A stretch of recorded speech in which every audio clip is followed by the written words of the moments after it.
electromotive force generated by the magnetic buoyancy and stability, please. And here's a pen.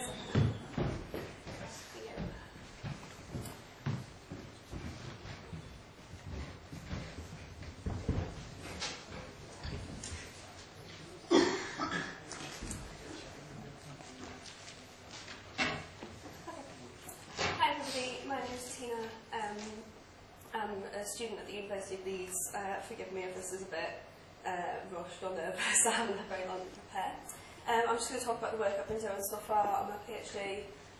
That's the title of what I've been doing so far, at least. The electromotive force generated by the magnetic buoyancy and stability. So this is the work I've been doing with my supervisor, Dave Hughes. And I'm just going to go through a little bit about, well, we haven't heard much about the sun, so I'm going to talk a little bit about the sun and why magnetic buoyancy is important. And then I'm going to talk about why we're going to consider it as a possible source for electromotive force to drive the dynamo. And I'm going to show you some of the results I've been getting so far. Okay. So here's a picture of the sun. Well, not a photograph, but a cartoon. The bit cut away. So you can see all the different regions here.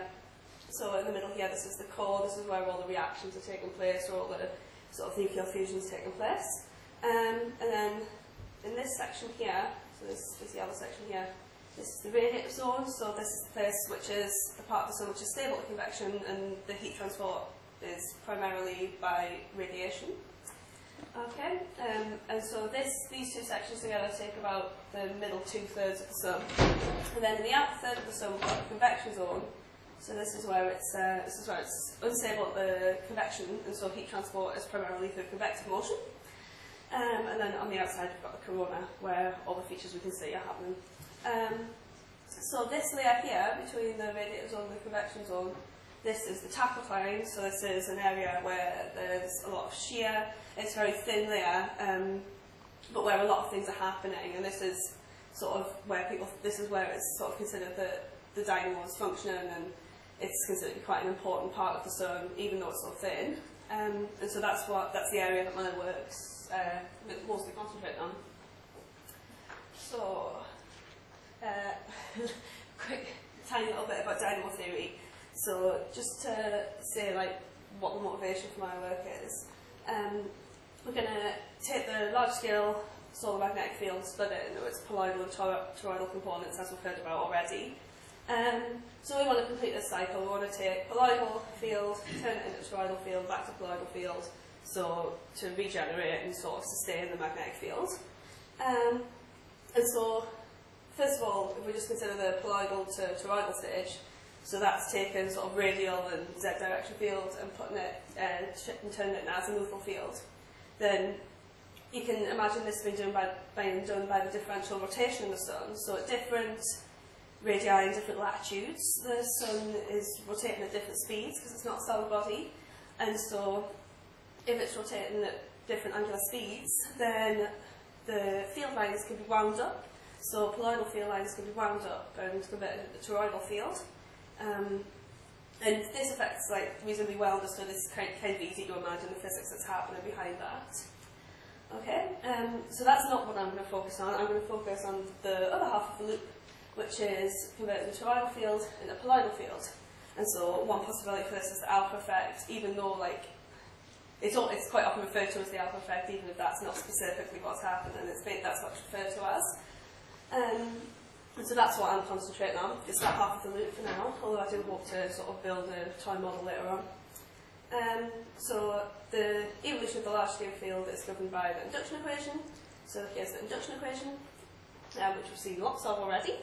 And this part, the curly A, is the electromotive force, which is the mean of the fluctuating, which is the mean of U cross B. So U is the fluctuating velocity, the small part of the velocity, and B is the fluctuating magnetic field. Okay, we'll take the average of this, and this is what we're interested in, and this is what I've been primarily calculating throughout my PhD. So, just a tiny little bit about the alpha effect first. So, it's the usual treatment of the toroidal or colloidal stage is to say that convective turbulent motions, small-scale motions, produce this alpha effect. So produce electromotive force, and the mean of this electromotive force combines to amplify and sustain this large-scale magnetic field. Okay? So it's driven by turbulent convective flow, and that's what a lot of work on dynamo theory on the alpha effect is aiming for, you know, simulating convective motion and trying to see like how the field changes. Okay. However, there's been some work recently which says that in the high magnetic Reynolds number regime, solutions to the kinematic problem, so the kinematic problem when you prescribe a velocity field, so you prescribe what your turbulent motions are going to look like in advance, you put in a flow and see how the field changes with that flow. Solutions to this type of problem predominantly give small-scale dynamos. Well, when you're in the high magnetic Reynolds number regime, they give small-scale dynamos. So that is that the energy is on the same scale as the flow, so the energy is not generated on the large scale, so not the scale of the whole sun, but more on the scale of the turbulent motions themselves. As opposed to large-scale dynamos, so we want magnetic energy on the scale of the system, right? We want to generate a field on the scale of the whole sun. And this is a figure from Catania Hughes 2006, and it's just showing the power spectrum. It's just taken a bog standard magnetic convection simulation and showing the power spectrum of what you get out. Okay, so it's how much energy is contained at different wave numbers, and you can see here that most of the energy isn't contained at the larger scales, the smallest wave numbers. Most of the energy is contained here in the mid-ranges. Okay? So instead of looking at convection, what I'm looking at is to see whether the magnetic buoyancy instability can possibly be the source of closing this loop. Okay, so it's a possible alternative mechanism. So the magnetic buoyancy instability, I'm going to describe it in a bit more detail in a minute, but it causes the breakup of magnetic layer. So if it's unstable, it can cause a layer breakup which would otherwise be stable to standard thermal convection. Okay, and it's responsible for the escape of flux from the base of the solar convection zone. So I've got a couple of pictures in a minute just showing like some examples of the type of effects this can produce. So it's causing the field that's at the toroidal field at the base of the convection zone to rise. So I want to see whether this could also be responsible for the conversion of toroidal field to colloidal fields. This builds on work by Keith Moffat and by Dieter Schmidt, but actually there's not been a great deal of work to build the whole dynamo model based on this so far. So I'm going to start with what I'm going to do is I'm going to take a shear toroidal field which should theoretically be unstable, so I'll just take I'll take a field which is unstable to the simplest form of magnetic buoyancy and look for growing modes and see what happens, see what kind of electromotive force I get out. Okay, so using the instability to drive an EMF isn't new. Plasma physicists do this, in particular with this reverse field pinch, which I don't know very much about plasma physics, so don't ask me in detail about it, but it's not an uncommon idea, it's not brand new, not at all. Okay, so a bit about magnetic buoyancy first, just in case anyone's not really familiar with what's going on. So just for now, we'll consider an isolated flux tube, like this. Okay, and inside the flux tube, we've got a magnetic field, so that's providing an additional pressure. And if we've got pressure balance between what's inside the field, with what's inside the tube and what's outside the tube, where there's no field, then if we're going to have pressure balance, then inside we've got magnetic pressure and gas pressure, and outside we've only got gas pressure. So the gas pressure inside the tube is going to be lower than what's outside the tube, and so the density is going to be lower, and it's going to cause the tube to rise. So if you do a linear stability analysis, you can consider small upward displacement of a flux tube, so just this sort of thing. Okay, and you want to consider, so you have deltas for what's inside the tube and straight D's for what's outside the tube. If delta rho, so the density inside the tube, is lower than the density outside the tube, so you bring this tube up and inside the tube is still less dense than its surroundings, and you've got an instability and the tube's going to continue to rise. Okay, so if you consider a perturbation of this displacement of this type, which and you consider it to be adiabatic and flux conserving, you get this sort of condition. Actually, this is just a 2D picture, but the most readily stabilised mode is a 3D mode, but with k parallel, so the wave number and the direction parallel of the field, they're very small. Okay, and this is an example of the instability condition. So here we've got G is gravity, C squared is the sound speed, A squared is the altitude speed, B is the magnetic field, and N squared is the Brunt-Posada frequency, so the frequency of internal gravity oscillations in the atmosphere. So my work's actually isothermal, so N squared is 0 in that case, and so all I need is for my magnetic field to decrease upwards. Okay? Okay, here's a little video of the magnetic buoyancy instability. This is some work done by my supervisor, and the video kind of provided by Casali. And here you can see, is it going to repeat? Yes. Here you can see a magnetic layer in a non-magnetic atmosphere, and you can see plumes rising due to the instability, and then being pulled down again due to nonlinear interactions between adjacent rising areas. Okay. And this is just to give you an idea, like, well, it's a buoyant motion, stuff's rising. Okay. So in the sun, what have we got? So here's a loop on the surface of the sun. And here you can see matter, well, a loop of fluid protruding from the surface of the sun, and associated with that there will also be a field protruding from the surface. And you can see, the loop shape, and that's going to be a loop field that's come up, and is, so due to buoyancy, has risen, is now protruding out. Okay. And here's a magnetogram of a very sort of similar thing. So this is a magnetogram of some sunspots. So you can see the adjacent areas of opposite polarities where the magnetic field lines come out and go back in. Okay, and these have all risen due to magnetic buoyancy. Sorry. Okay, so what am I going to do? I'm going to take a basic state, take a stationary state where the magnetic field decreases linearly with height. When in this sort of geometry, so gravity's downwards, we've got an angle theta between rotation and the vertical, so that means we can change the latitude at which we're operating. We've got a layer of height d, we've got these are the coordinates represent, and we've got a field decreasing linearly with height. So, I'm going to perturb it and linearise it. My perturbation is going to look like this.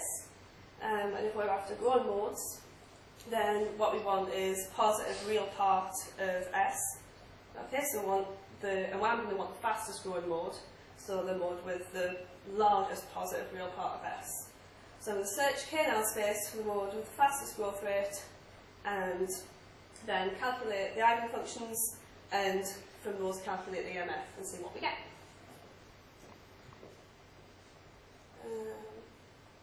Okay, so once I've calculated the CMF, I'm not going to break it down into alpha and beta parts. Okay, so normally we would write the electromotive force in this form, in this tensor expansion.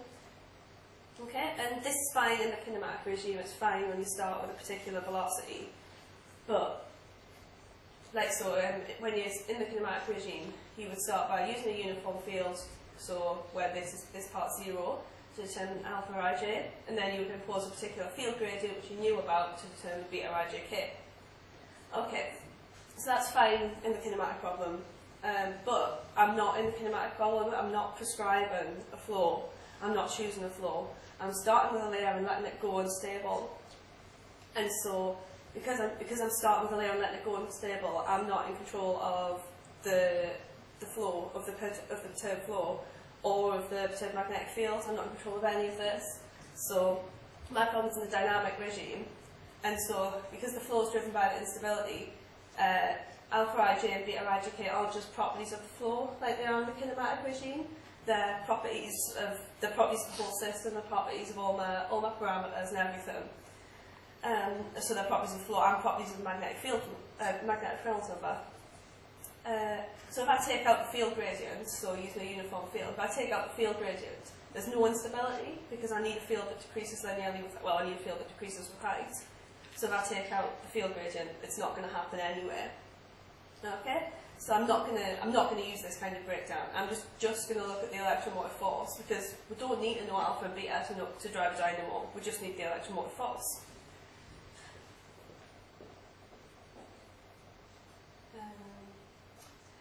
Okay, so to give you an idea of a really simple case and what the electromotive force might look like, I took the problem from Gilman's 1970 paper about magnetic buoyancy, and I took his perturbation analysis and I calculated the theoretical EMF you would get from this.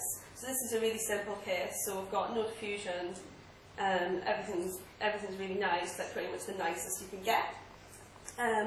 So Moffat's in his book, he talks about the rapidly rotating case, so he does this in the magnetostrophic case. But this is what happens, and he gets the results. But this is what happens if you don't consider the magnetostrophic case. You get a big old mess, basically. Okay, so you get, and it looks like at first glance you've just got the electromotive force proportional to B bar, proportional to the large-scale magnetic field. But it's not quite like that, because it's an instability problem.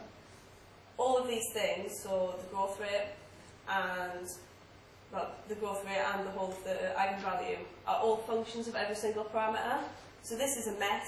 Like this, in terms of, if you wanted to express this just in terms of things which you already knew, just in terms of the input parameters for your problem, like this would be really difficult. And this isn't like, I don't expect you to take a great deal in from this. All I want is to say that it would be really hard to express this sort of thing in this sort of way. Okay? So that's a bit of a justification for what I'm doing. So I've got some results now. So this is just some EMFs that I get from my problem. Sorry, my graphs aren't great. I didn't bring any pretty versions of my graphs. But this is just an example of the sort of EMFs you get. So you can see most of the actions at the top of the layer. This is at a latitude of around 15 degrees, so where we see a lot of activity, where we see sunspots, where we see all this sort of thing. And this is at a latitude of about 15 degrees, so things to note from here is that the y direction electromotive force is the biggest, and I mean that's not the one that would be associated with the alpha effect, right? This one would be associated with the alpha effect, okay? Because that's the one that's in the direction of the basic state magnetic field. So this is sort of the one we're interested in, but it's, you know, it's worth looking at all three components. And yeah, things to note from this are mainly just that most of the activity is at the top of the layer.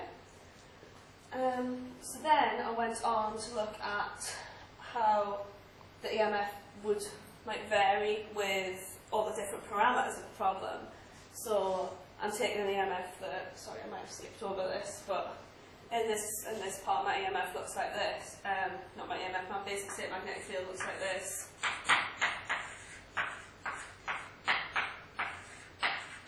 Okay, so I can control, within the basic state magnetic field I can control the strength and the field gradient. And I can also vary things like I can vary all my parameters, but the things we're really interested in are the strength and the field gradient, and also the latitude and the angular rotation speed.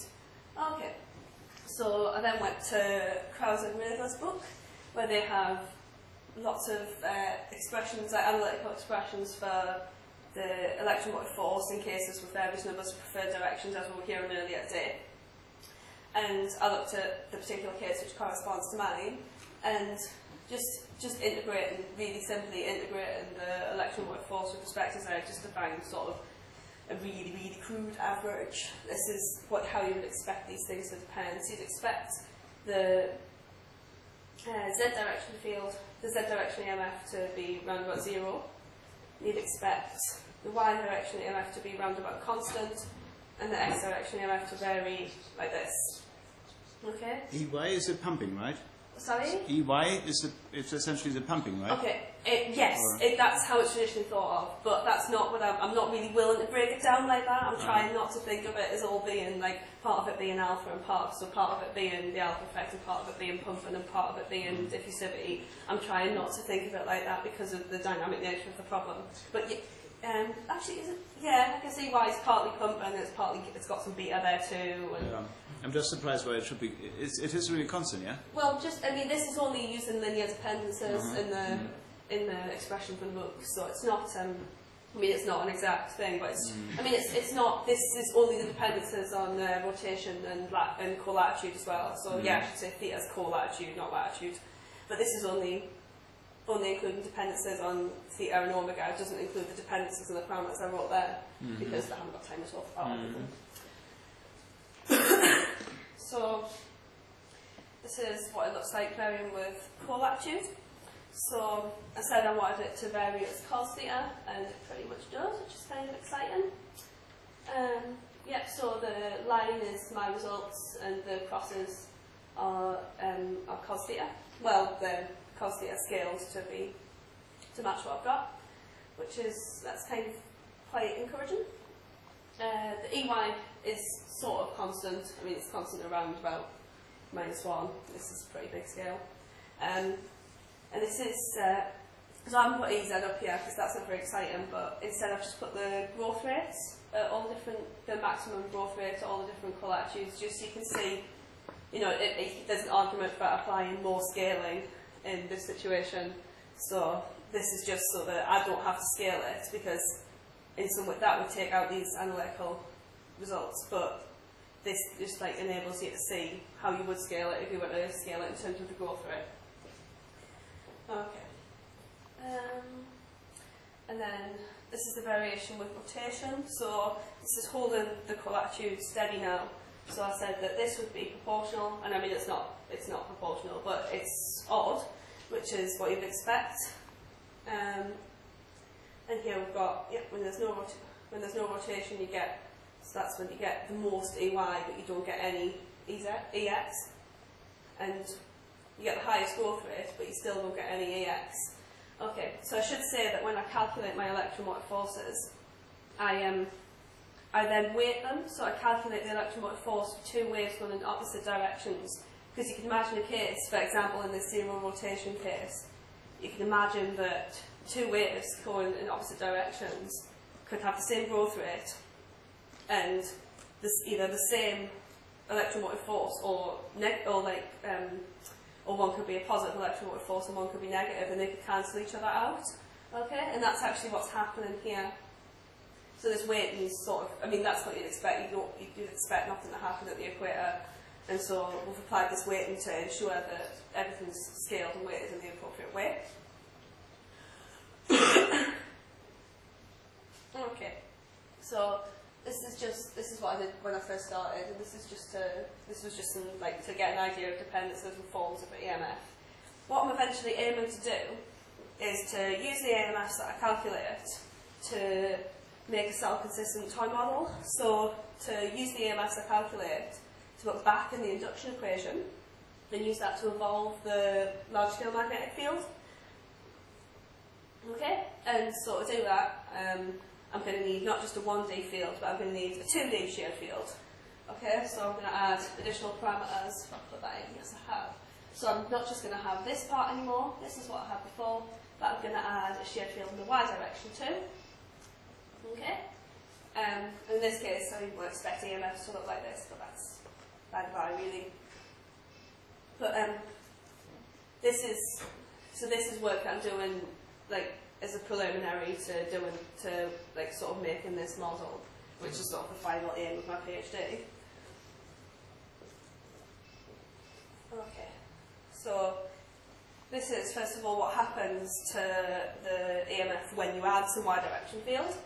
So this is along the bottom here, you can't really see, sorry, but along the bottom you've got there the ratio of sort of B1 to B0, so the ratio of, so if you've got this sort of thing,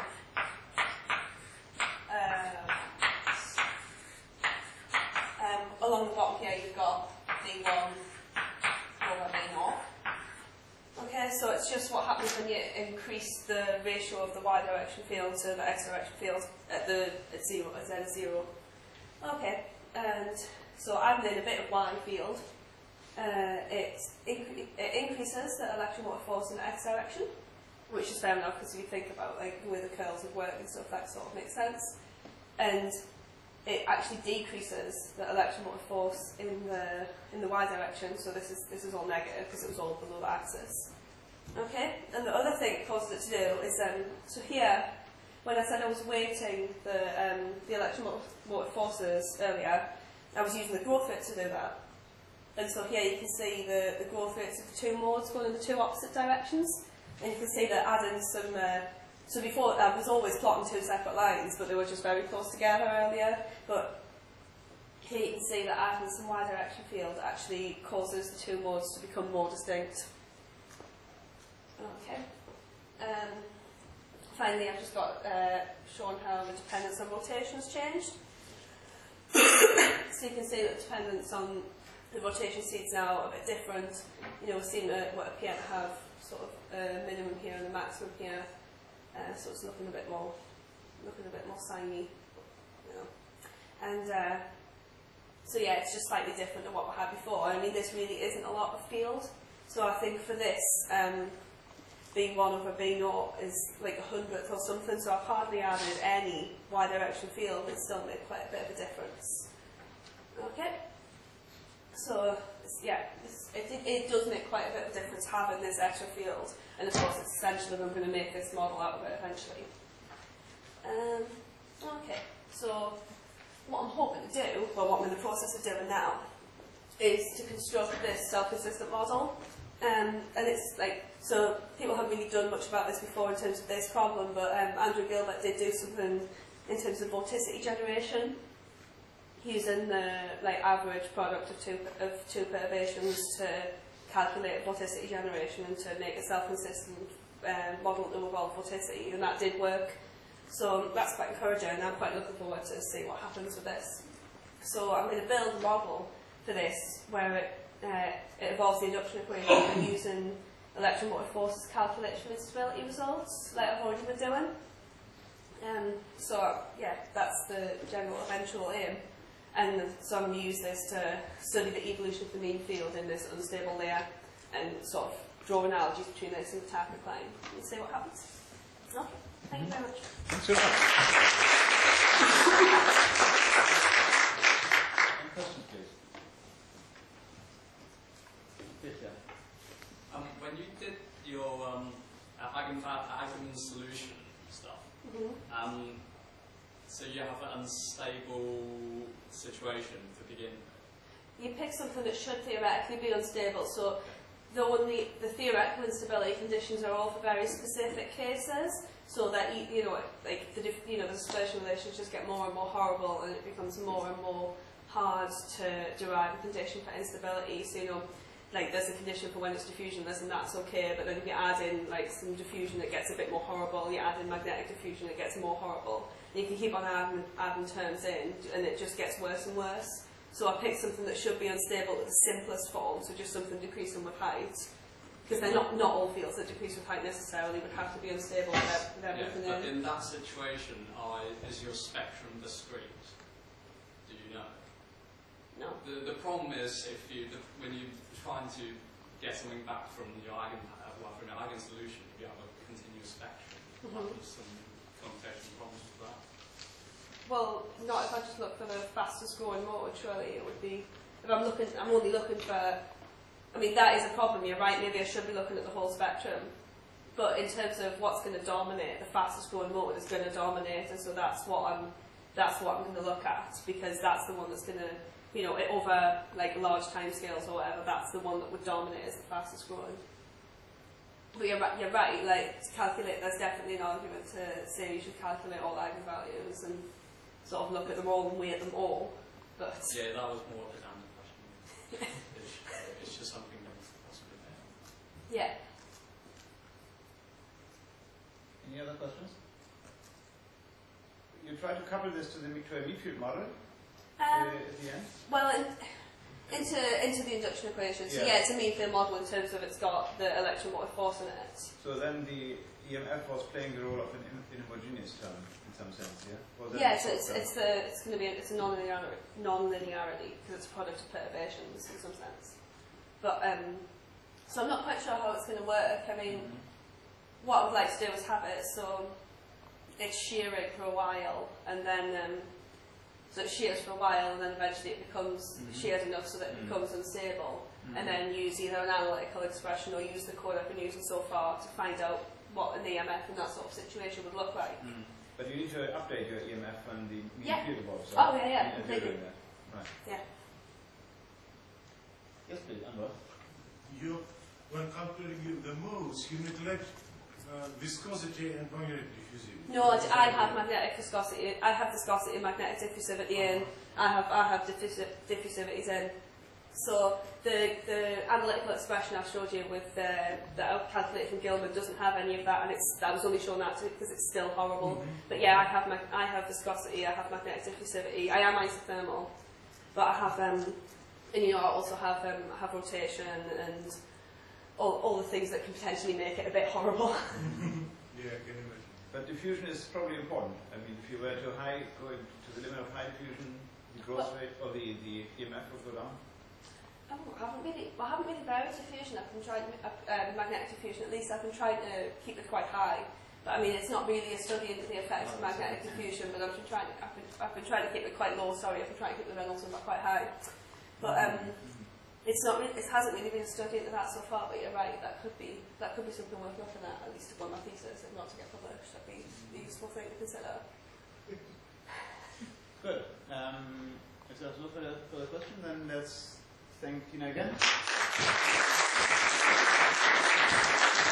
And we have now Katie Richardson from Cambridge. Speaking about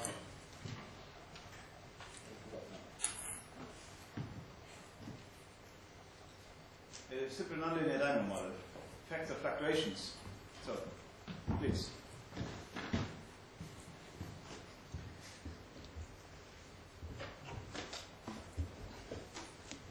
Okay. Yeah.